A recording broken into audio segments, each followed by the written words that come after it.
설교 제목 한번 크게 한번 읽어보겠습니다. 시작. 죄가 더한 곳에.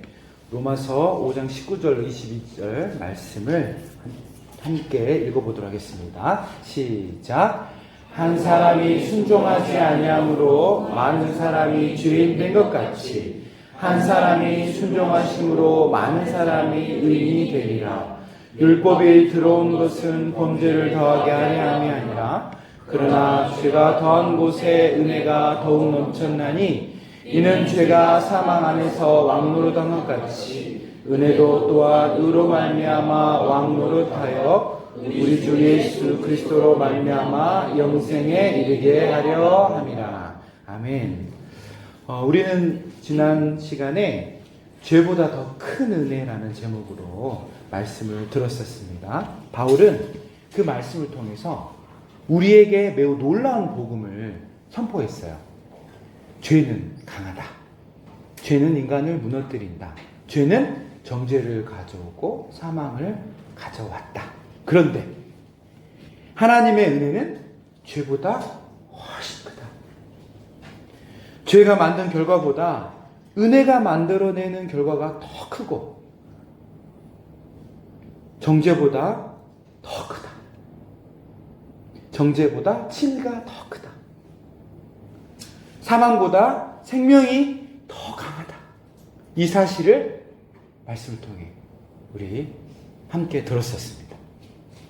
그런데 오늘 바울은 거기서 멈추지 않습니다. 오히려 한 걸음 더 나아갑니다.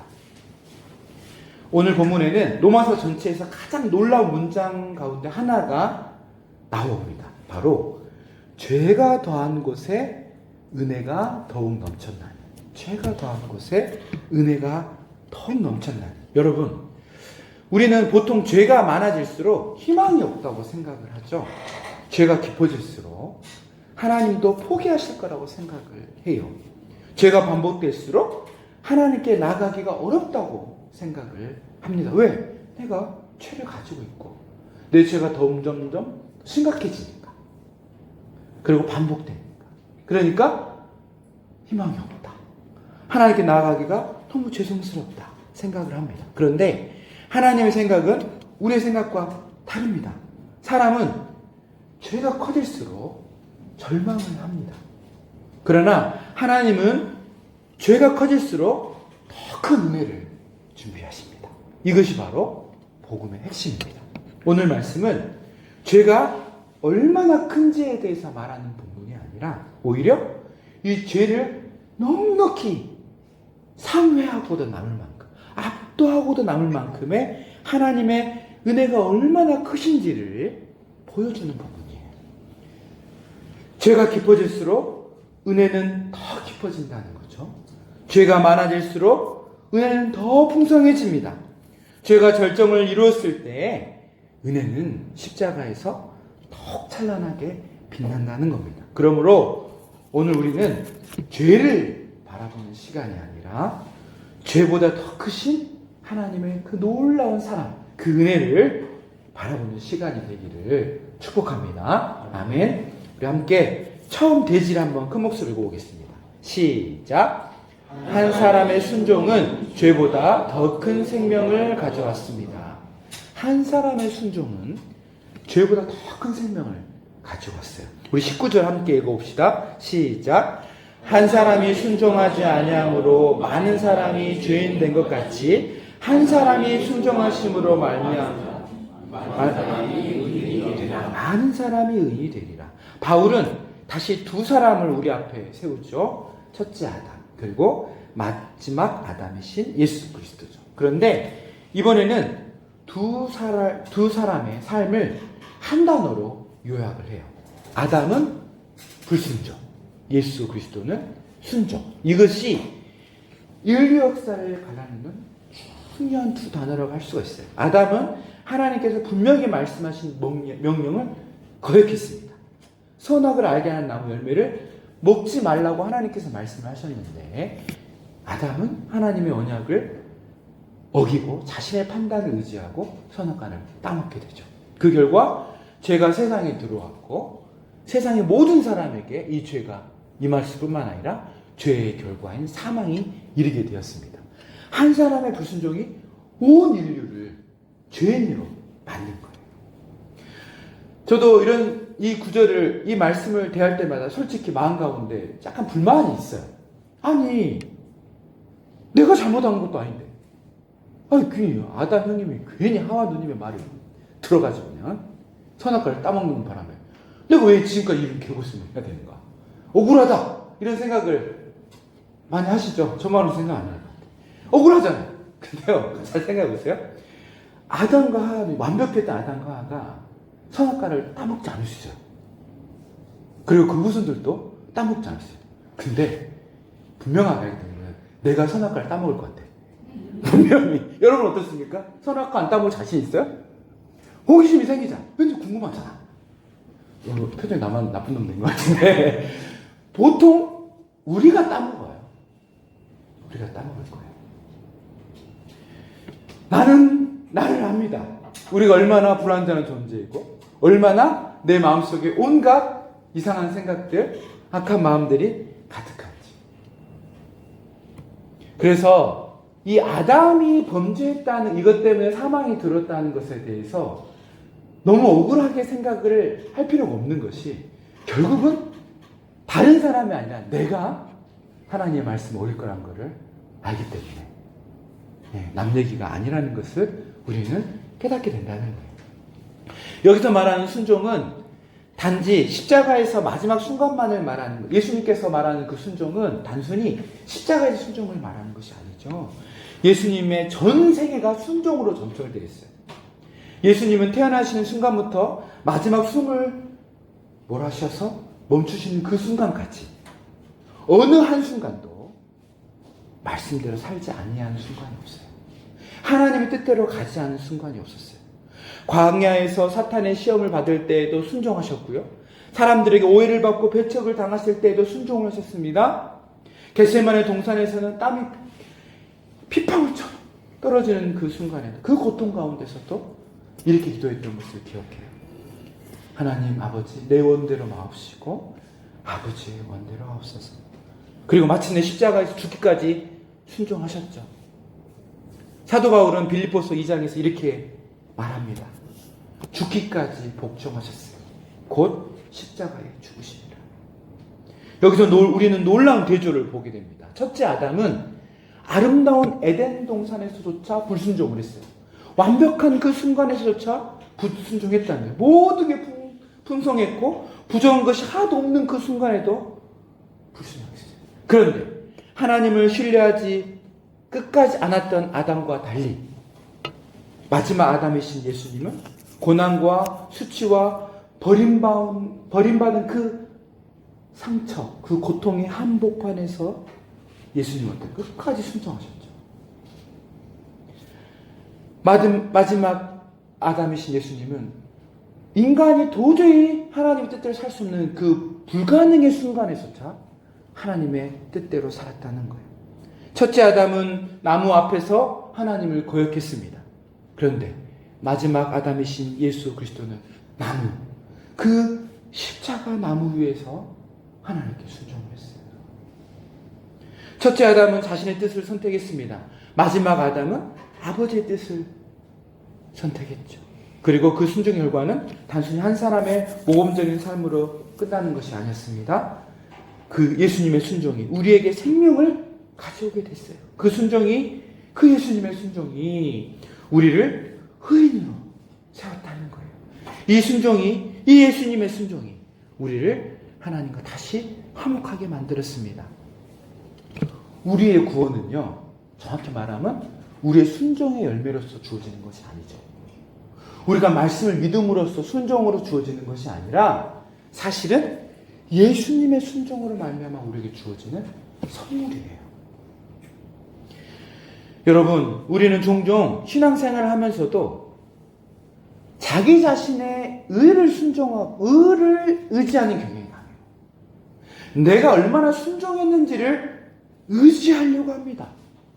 이번 주는 기도를 많이 했으니까 하나님께서 기뻐하시겠지. 이번 주는 말씀을 잘 지키지 못했으니까 하나님이 나를 멀리 하실 거야. 이런 생각을 우리는 자주 해요. 본능적으로. 근데 이런 생각의 태도의 이면에는 뭐가 있습니까? 나의 순종을 나의 구원의 근간으로 삼으려는 그 마음인 거예요. 복음은 정반대를 말합니다. 우리의 구원은 우리의 순종 위에 세워진 것이 아니다. 그리스도의 완전한 순종, 그 의에 세워진 선물로 주어진 것이다. 우리는 흔들립니다. 우리는 넘어집니다. 우리는 매일 실패합니다. 그러나 우리의 구원이 무너지지 않는 이유는 우리의 순종의 여부에 따라서 이 구원이 주어졌다가 수거됐다가 취소됐다고 다시 주어지는 것이 아니라 예수님의 순종하심이 우리에게 선물로 주어졌기 때문에 우리의 구원은 완전한 거예요. 그래서 성도의 확신은 나는 잘하고 있다, 여기에서 있지 않습니다. 예수님께서 나를 대신하여서 완전하게 순종하셨기 때문에 나는 하나님께 무한한 용납을, 무한한 사랑을 받고 있다, 이렇게 믿어야 된다는 거예요. 그리고 바로 이 복음이 20절에서 더욱 놀라운 은혜의 선언으로 이어집니다. 바울은 이제 우리의 시선을 인류 역사 전체로 넓히면서 이렇게 선포합니다. 죄가 더한 곳에 은혜가 더욱 넘쳤나니. 우리 한번 두 번째 페이지를 한번 읽어보겠습니다. 시작. 죄가 더한 곳에 하나님의 은혜는 더욱 넘쳤습니다. 이제 바울은 오늘 본문의 중심 구절을 선포합니다.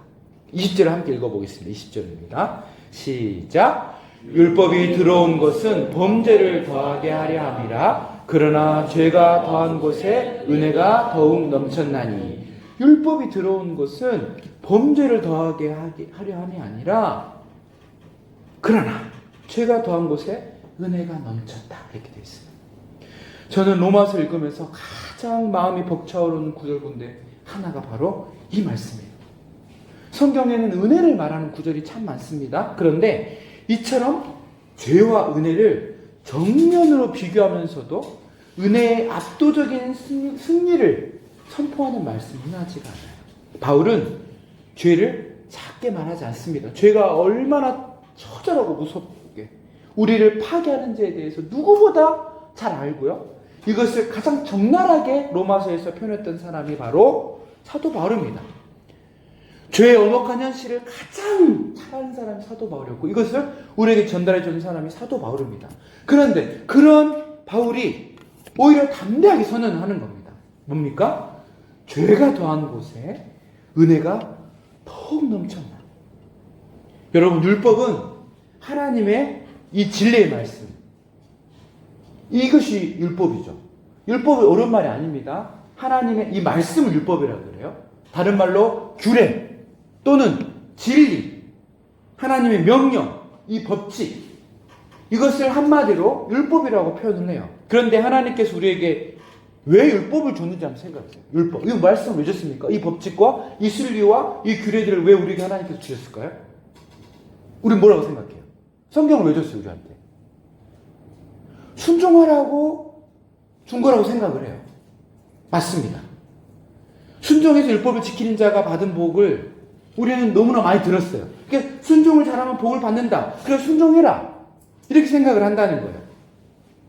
우리가 큐티를 하고 우리가 말씀 연구하는 이유가 뭔가요? 말씀을 제대로 알아야 순종할 수 있기 때문이라고 생각을 해요. 맞는 말입니다. 그런데요, 이 말은요, 오해의 소지가 많아요. 하나님께서 말씀을 주신 이유는요, 순종하라고 준 게 아니에요. 왜 그럴까요? 여러분 말씀 받았지만 순종합니까? 순종이 안 돼요. 말씀을 아무리 연구하고 깨닫는 목회자이고 성경을 연구하는 신학자이고 성경의 그 누구보다 탁월한 교사라 할지라도요, 말씀을 아는 것과 사는 것은 다른 문제예요.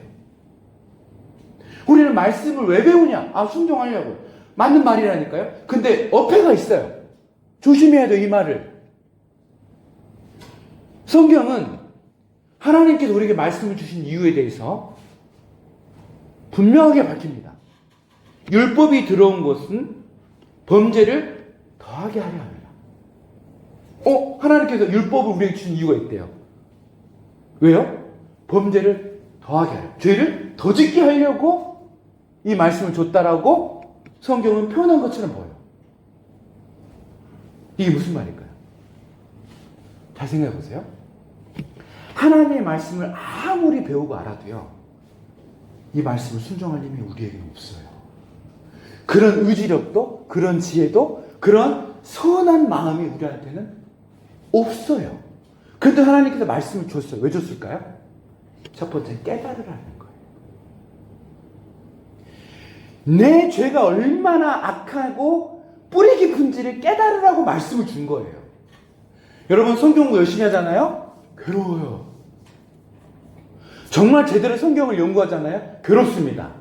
그 자체로 지적 이유가 있는 것까지는 좋은데 그 다음이 괴로워요. 깨닫는 그 마음이 너무 기쁘고 희열이 있는데 그 다음이 왜 괴로울까요? 알면 뭐하냐고. 순종을 못하는데, 순종을 못해서 이 말씀을 지키는 자가 받는 복을 못 누리는데, 정직하게 이 말씀을 배우고 정직하게 이 말씀 순종하려고 발버둥을 쳐보잖아요? 그러면 깨닫게 되는 사실이 하나 있어요. 그게 뭔지 아세요? 내가 뿌리 깊은 죄인이라는 걸 깨달아요. 말씀을 대충 남한테 자랑하려고 말씀 배우는 사람들 좀, 내가 이만큼 많이 한다. 그러면 말씀 많이 하는 게 엄청난 자부심일 거예요. 근데 이 말씀대로 순종하게 살기 위해서 말씀 배우는 사람들은요, 오히려 괴로워요. 괴로워요. 그게 정상이에요. 말씀을 많이 하는데 엄청난 교만한 사람? 이상한 사람일 사람. 정직하게 자신을 들여다보면서 말씀대로 순종하려고 하면 할수록 사람은 내가 죄인인 것만 깨달아요. 내 안에 선한 것이 없다는 것만 깨달아요. 내 안에 이 말씀 지킬 능력이 없다는 걸 처절하게 깨달아요. 말씀을 큐티하면 할수록, 묵상하면 할수록 놀랍게도 이 말씀을 지킬 힘이 내게 없다는 것을 보여줘요. 제가 얼마 전에 흑자를 빼가지고 아주 여러분들 앞에서 흉측한 얼굴을 하고 다녔잖아요. 예, 재생펜 하고 다니면서 여러분들 좀 그랬잖아요. 그때 그래도 저는 그래도 피부가 좋은 편으로 나름 좀 젊은 축에 속한단 말을 많이 들어서 진짜 그런 소리였어요. 그런데 흑자를 빼려고 간다. 여러분 그거 아세요? 이렇게 흑자를 빼려고 하면 먼저 사진을 찍어요. 강력한 이 빛을 쬐가지고 그 상태에서 사진을 찍습니다. 그래서 내 얼굴을 딱 보여주던 의사가 충격이었어요. 내 얼굴에 왜 이렇게 잔주름이 많아? 그리고 숨겨진 흑자들이 너무 많은 거, 얼굴에 전혀 보이지 않았던 얼굴들.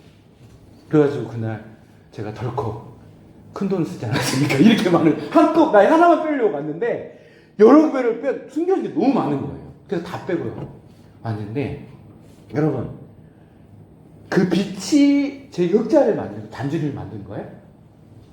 아니죠. 원래 있던 잔주름과 흑자를 빛이 드러낸 것 뿐이에요. 그 빛의 역할을 하는 게 말씀입니다. 하나님의 율법이라는 거예요. 하나님께서 우리에게 율법을 주시는 것은 정확하게 순종하라고, 물론 결론적으로 순종하게 되죠. 근데 처음에 진짜 목적은 뭐예요? 죄를 깨달으라는 거예요. 내 안에 숨겨진 죄악성, 죄성을 직면하라고 이 말씀을 우리에게 주신 거예요. 율법이 있기 전에도 인간은 죄인이었습니다. 그런데 이 십계명으로 이 시대는 하나님의 이 규례, 이 법칙, 이 말씀, 이 순리가 우리에게 주어지자 사람은 비로소 깨닫게 돼요. 죄가 얼마나 심각한 건지, 내 안에 얼마나 죄가 득실득실 그득그득 하는지를 깨닫게 되는 거예요. 얼마나 하나님을 거역하고자 하는 그 열망과 교만이 내 안에 가득한지, 내가 얼마나 왕이 되고 싶고 나의 왕국을 만들고, 하나님은 내 왕국을 도와주는 조력자의 위치에만 있기를 원하는지, 하나님이 내 왕국의 왕이 되는 건 너무 싫은지 비로소 깨닫게 되는 거예요, 여러분. 언제? 말씀을 제대로 만날 때. 여러분, 율법은요, 이 하나님의 말씀은 결론적으로 말씀을 고치지만 처음에 율법의 역할은 뭐냐면 약이 아니에요. 병을 찾아내는 진단서와 같아요. MRI가 암을 고치지 못합니다. 그런데 MRI는 암이 있다는 사실을 보여주죠. 율법도 마찬가지라는 거예요. 율법은 우리를 구원하지 못해요. 오히려 우리에게 너는 스스로 결코 구원할 수 없는 존재라는 걸 보여요. 그래서 구원자 대신 예수님 오시는 결코 하나님의 구원을 받아 누리고 그 구원을 살 수 없는 존재라는 걸 드러낸다는 거예요. 율법 역할이 뭐예요? 죄인됨을 드러내는 거예요. 하나님의 말씀 역할 처음 뭡니까? 처음 하나님의 말씀 역할은 죄를 드러내요. 그리고 그 말씀을 살 수 있게 하시고 구원을 주시는 예수님을 찾게 만드는 거예요. 그래서 말씀을 지킬 수 있는 힘을 율법이 우리에게 결국은 주게 되죠. 하나님의 말씀을 제대로 연구하고 또 그 말씀을 정직하게 그 말씀으로 나를 투사해서 들여다보게 되면 될수록 무엇보다 제대로 실천해 보려고 발버둥을 치면 칠수록 우리는 놀랍게도 내가 얼마나 어리석고 약하고 악하며 세상을 향하여는 욕망덩어리이지만 하나님을 향하여는 얼마나 게으르고 무능한 존재인지를 알게 돼요. 그래서 율법을 살 수 있도록 율법을 지킬 수 있도록 말씀을 행할 수 있도록 사랑과 힘과 능력을 주시는 그 예수님을 더 겸손하게 찾을 수밖에 없게 된다는 거예요. 여러분, 참 하나님 놀라운 지혜예요. 근데 만약에 율법을 주는 것만 끝났다면 참 우리에게는 괴로울 텐데 하나님께서는 우리를 위해서 정말 놀라운 은혜를 준비하셨습니다. 바울은 놀라운 반전을 선포합니다. 바로 그러나라는 단어예요. 전 로마서에서 이 단어가 나올 때마다 얼마나 귀한지 몰라요. 인간은 범죄함으로 죄를 더했어요. 그러나 하나님은 은혜를 더하셨습니다. 인간은 하나님을 떠났습니다. 그러나 하나님은 우리를 찾아왔습니다. 인간은 언약을 깨뜨렸습니다. 그러나 하나님은 새로운 언약을 우리에게 다시 주셨습니다. 인간은 외아들 예수님을 죽였어요. 그러나 하나님은 그 아들의 죽음을 통해 우리를 살렸어요. 이것이 하나님의 은혜의 방식이에요. 죄가 커질수록 하나님은 더 큰 은혜를 베풀어 주셨습니다. 죄는 점점 커졌지만 예수님은 더 크게 역사했어요. 하나님께서는 그럼에도 불구하고 더 큰 은혜로 채우셨다는 거예요. 인류의 죄가 절정에 달했을 때 하나님께서는 자신의 외아들을 십자가에 못 박았습니다. 여러분, 인간의 죄가 어디까지 갈 수 있는 줄 아십니까? 바로 창조주를 죽이는 걸로 가요. 창조주를 죽이는 거예요. 자기를 만든 친아빠를 죽이는 존속살인은 사실 인간의 죄의 모습입니다. 근데 이 순간 어떻게 해요? 그런 인간을 하나님 포기하셨습니까? 아니죠. 놀랍게도 십자가에서 하나님은 은혜의 대반전을 일으켜요. 인간의 죄악이 극에 달했을 때 하나님은 그 가장 큰 죄 현장에서 가장 큰 구원을 주십니다. 그래서 십자가는 인간의 가장 선명한, 인간에게 가장 주어진 선명한 은혜의 모습이 바로 십자가의 사랑이죠. 바울은 이 장면을 보고 이렇게 표현합니다. 죄가 더한 곳에 은혜가 더욱 넘쳤나니. 더욱 넘쳤나니. 원문에는 더욱 넘쳤다를 휘페레 페리세우젠 발음도 어렵죠. 휘페레 페리세우젠 세우젠 발음도 어려워요. 일부러 이 단어를 쓴 거예요. 어려운 단어를, 강렬한 단어를 쓴 거예요. 왜 그랬습니까? 단순히 은혜가 많았다 이 정도가 아니에요. 은혜가 넘쳤다 정도가 아니라 뭐라고요? 넘치고 또 넘쳤다. 잘 쓰지도 않는 말은 휘페레 페리세우젠. 따라서 해볼까요? 한번? 휘페레 페리세우젠. 예, 하지 마세요. 아닌 것 같아요. 바로 영 아닌 것 같아요. 여러분, 죄를 완전히 압도하고 남았다는 뜻이에요. 죄를 완전히 압도하고 남았다는 뜻. 죄가 큰 저수지였다 할지라도 하나님 은혜는 뭐예요? 바다라는 거예요. 저수지가 아무리 커봤자 저수지예요. 바다 앞에서는 아무것도 아니라는 거예요. 바울은 지금 우리가 정말로 깨달아 알기를 원하는 게 뭡니까? 바로 은혜예요. 이 말 정말 많이 쓰죠. 다시 한번 얘기하죠. 은혜. 은혜가 뭐예요? 은혜. 은혜. 자기가 없는 자에게. 예. 자기가 없는 자에게. 이거 외워야 되는데. 높은 자가. 자격 없는 자에게. 그 다음에. 값 없이 보여주는.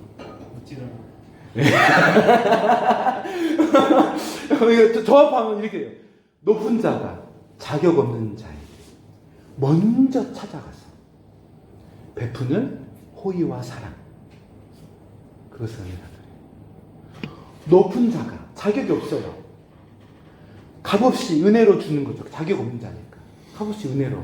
근데 어떻게 해요? 원하지도 않았는데 먼저 찾아가서 베풀어주는 호의, 그것을 은혜라고 그래요. 여러분, 성경에서 가장 중요한 단어들을 뽑으라면 저는 단연코 은혜라는 단어를 뽑을 거예요. 은혜. 우리가 진리를 안다고 해서, 진리를 깨닫는다고 해서 진리를 살 수 있나요? 그리고 그 진리가 주는 생명을 우리가 누릴 수 있나요? 진리가 행하는 자에게만 주는 그 복을 우리가 지금 여기서 누릴 수 있냐고요? 그럴 힘이 없잖아요. 그런 능력이 내게 없다는 걸 알잖아요. 그런데 하나님이 이런 자격 없는 자를 먼저 찾아와서, 내가 원하지도 않았음에도 불구하고 먼저 찾아와서 값없이 사랑을 베풀어 준다는 거. 이보다 더 귀하고 귀한 말이 어디 있어요, 이 세상에. 바울은 마지막 절에서 이 은혜의 최종 목적을 우리에게 보여줍니다. 이 은혜는 단지 죄를 용서하고 죄를 탕감해 주는 데서 끝나지 않습니다. 이 은혜가 어떤 결과를 초래하는가? 바로 영생으로 이끄는 왕의 통치를 우리에게 준대요. 세 번째 대지를 읽어봅시다. 시작. 하나님의 은혜의 목적은 우리를 영생으로 인도하는 것입니다. 이제 바울은 로마서 5장의 마지막 결론을 선언합니다. 21절 함께 있습니다. 시작. 이는 죄가 사망 안에서 왕노릇한 것 같이 은혜도 또한 의로 말미암아 왕노릇하여 우리 주 예수 그리스도로 말미암아 영생에 이르게 하려 함이라. 바울은 이 한 절 속에서 로마서 5장 전체를 정리합니다. 죄가 등장하죠. 사망이 등장합니다. 그리고 드디어 은혜가 등장합니다. 의가 등장합니다. 그리고 마지막에는 무엇이 등장합니까? 영생, 영원한 생명이 등장합니다. 여러분, 바울은 은혜의 마지막 목적을 단순히 죄 용서 받았다는 것, 용납받았다는 것을 끝내지 않습니다. 뭘로 끝납니까? 영생이라고 말해요. 영생. 영생하면 이미지가 좀 안 좋아요. 이단 같은 느낌이 있어요. 영생교 같은. 그런데 영생은 다른 말로 표현하면 영원한 생명이죠. 영원한 생명이 뭡니까? 온전한 삶을 말하는 거예요. 완벽한 삶, 생명 넘치는 삶. 이것이 일시적이지 않고 영원하고 변치 않다는 뜻입니다. 예수 믿으면 죄 용서 받았다는 말은 맞는 말이에요. 그러나 죄 용서 받은 것은 복음의 시작이지 복음의 완성이 아니라는 거예요. 우리를 용서하는 것, 주 시작일 뿐이에요. 용서의 목적은 뭡니까? 생명입니다. 영원한 생명. 여러분, 에덴 동산에서 아담이 잃어버린 것이 무엇인지 생각해 보세요. 단순히 생명나무 열매를 더 이상 못 먹게 되는 정도가 아니었죠. 그것은 하나님과 함께 걷던 삶 전체를 잃어버린 거였어요. 하나님과 관계를 잃어버린 거였습니다. 그러자 하나님이 주신 모든 좋은 것들, 에덴의 뜻이 뭡니까? 기쁨이죠. 행복이죠. 그리고 이 기쁨, 행복을 다 잃어버리게 된 거예요. 그 자유를 다 잃어버리게 된 거예요. 에덴 동산에서 죄를 지었을 때 죄는 하나님과의 관계를 앗아갔고 그 결과 에덴이 주는 모든 좋은 것들을 다 잃어버리게 된 거예요. 그리고 이 처참한 인간 실존에서 드디어 새 길이 열립니다. 바로 예수 그리스도죠. 예수님 무슨 일 하셨어요? 죄 용서를 받기 위해서 다시금 하나님과 관계를 회복시켜 주는 거예요. 자녀의 권세를 다시 주는 거예요. 죄는 하나님과 우리 사이를 갈라놨습니다. 그런데 은혜는 우리를 다시 하나님께로 데려갑니다. 그래서 은혜의 목적은 뭡니까? 죄를 덮는 것에 있지 않아요. 죄의 목적은 뭡니까? 에덴에서의 그 생명을 다시 여기서 누리게 하는 거예요. 죽어서가 아니라 지금 여기에서. 20년 전에 제가 2005년 있죠? 우리나라에서 스펙트 한번 해주세요. 원숭이 왕자의 난이라는 제목으로 다큐멘터리 하나가 반영이 됐어요. 더 몽키 프린세스인데, 더 몽키 프린세스 이런 외국계 이 다큐멘터리 우리나라에서 반영을 했어요. 20년 전인데도 이 내용이 아주 선명하게 기억나요. 이 10년 정도 추적을 해가지고 한 원숭이 무리를 촬영을 해가지고 영화처럼 만든 다큐멘터리거든요. 근데 이 주인공 이름이 있어요. 보보예요. 보보. 얘가. 이 보보는 처음에는 한 무리의 왕자로 태어나요. 아빠가 이 우두머리였던 거예요. 근데 아빠가 이 대적자한테 죽임을 당해요. 그리고 엄마도 죽임을 당해요. 그러니까 졸지에 얘기가 고아가 된 거야. 그래갖고는 무리에서 쫓겨나요. 근데 얘가 이걸 쫓겨나니까 개입하지 않고 계속 촬영을 하는 거예요. 그런데 한 무리로 들어가게 됐어요. 그 무리에 자기의 아기가 곧 죽은 엄마가 있었던 거야. 근데 그 엄마를 본능적으로 따라다니는 거예요. 그래서 그 엄마가 그 다른 여자 원숭이가 얘를 보고를 아들로 받아준 거예요. 그리고 양자로 삼아가지고 아들처럼 키웁니다. 8년을 이거 추적을 했어요. 겹친 거야. 근데 이 보보가 이 양자 엄마 밑에서 자랐는데 다른 무리에서 아직 얼마나 왕따를 당하고 따돌림 당하겠어요. 그 따돌림 당할 때마다 왕따를 당할 때마다 엄마 품에 달려가는 거예요. 달려가가지고 안겨요. 엄마는 양부모긴 해도 양엄마긴 해도 아들처럼 막 사랑을 껴안아주는 거예요. 그것을 무한 반복을 해요. 근데 8년 뒤에 이 보보가 이 무리에 우두머리가 돼요. 뭐라죠? 알파 메일이 된 거죠. 알파 메일. 요즘 한참 유명한 알파 메일이 된 거예요. 그래가지고 이 무리의 소위 말해서 캡틴이 된 거예요. 이거를 다큐멘터리를 딱 찍어서 보여주는데 너무 감동이 들어요. 뭐가 감동이 됐냐면 이 보보가 왕따를 당하고 이 핍박을 받을 때마다 어디 품으로 달려가는 거예요. 엄마 품에 달려가 뛰어드는 거예요. 그럼 엄마는 양엄마지만 이렇게 끌어안아주는 거예요. 다른 사람이 다른 원숭이들이 막 이렇게 싫어하고 질투하고 경쟁하고 이러면서 미워하는 순간에도 엄마만큼은 얘를 무한한 능력으로 끌어안아주는 거예요. 그래가지고 알파메이 돼. 저는 이 드라마, 이 다큐멘터리가 한편 영화 같았어요. 정말 큰 은혜를 받았어요. 어떤 은혜였냐면 내 인생 같은 거예요. 내 인생. 우리가 죄의 자식으로 살아가는데 이런 이 죄인인 날 하나님께서 양자로 우리를 받아주잖아요. 로마서 8장 15절에 양자의 영을 주셔서 우리에게 하나님의 자녀로 삼아주시는 이 놀라운 그 은혜가 기록되어 있잖아요. 인생이 나이가 들면서 느낀 게 뭐냐면 왜 그렇게 사람들이 이렇게 1학년 초등학교 동창 모임을 그렇게 가고 그리고 뭐 중고등학교 동창 모임 그렇게 가더라 어른들이. 저 왜 저러나 알았어. 외로워서 그런 거예요. 나이가 들수록 시간이 더 질수록 나를 무한대로 용납해주는 존재가 없는 거예요. 그게 인생이더라. 그래서 그렇게 동창회 가서 바람나고 이렇게 힘들어하고 그게 왜 그런 거예요? 그때는 나를 어떤 존재로서 있는 존재로서 받아줘 수용해주는 존재. 내가 가진 사회적 지위, 학벌, 그리고 가지는 인간적인 돈 이런 게 아니라 그냥 존재 자체로 너 그때 좋았어. 이런 나를 수용해주는 존재를 찾는 거예요. 우리 집에 갈 때마다 세종대왕 6친 무슨 군 여러분 세종 16촌이 누군지 아세요? 모르죠.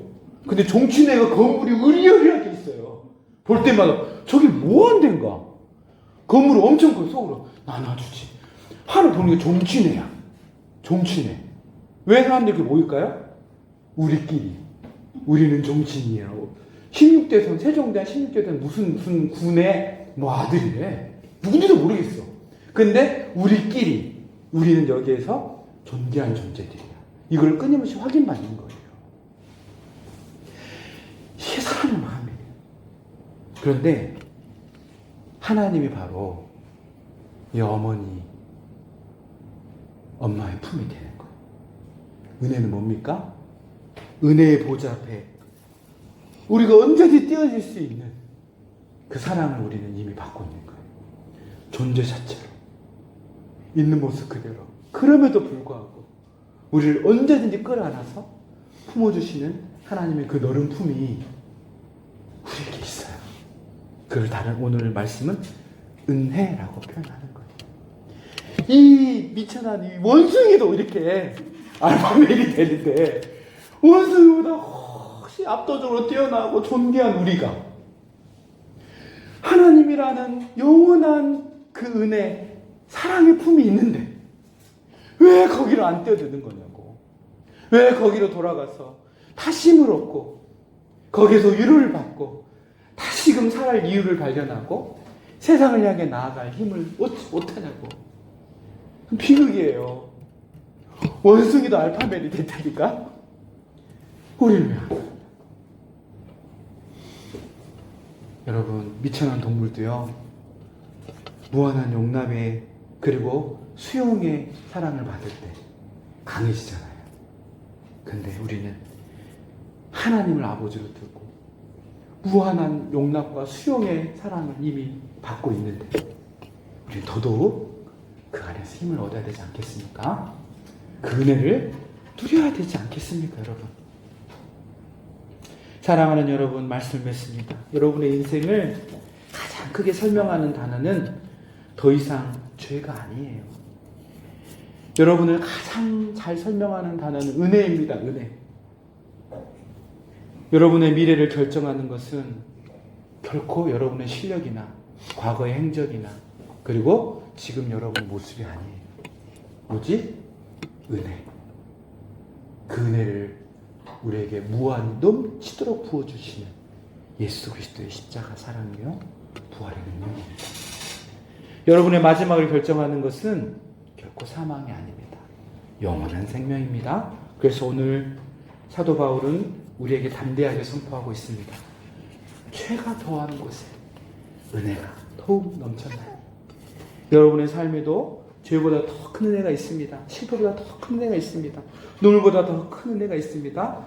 절망보다 더 큰 은혜가 있습니다. 그리고 그 은혜는 오늘 여러분을 붙들고 마침내 영생으로, 영원한 생명으로 인도해 내고야 말 것입니다. 그러므로 우리가 해야 될 일은 무엇입니까? 그 은혜의 십자가로 뛰어드는 거예요. 그 은혜의 보좌 앞으로 날마다 매 순간순간 찾아가는 거예요. 그 은혜를 내가 지금 여기서 받아 누리는 거예요. 하나님의 영원한 용납과 그럼에도 불구하고의 수용과 그 사랑을 지금 여기에서 받아서 누리는 겁니다. 이 복이 여러분에게 충만하게 더욱 차고 넘치시길 예수님의 이름으로 축원합니다. 아멘. 함께 기도.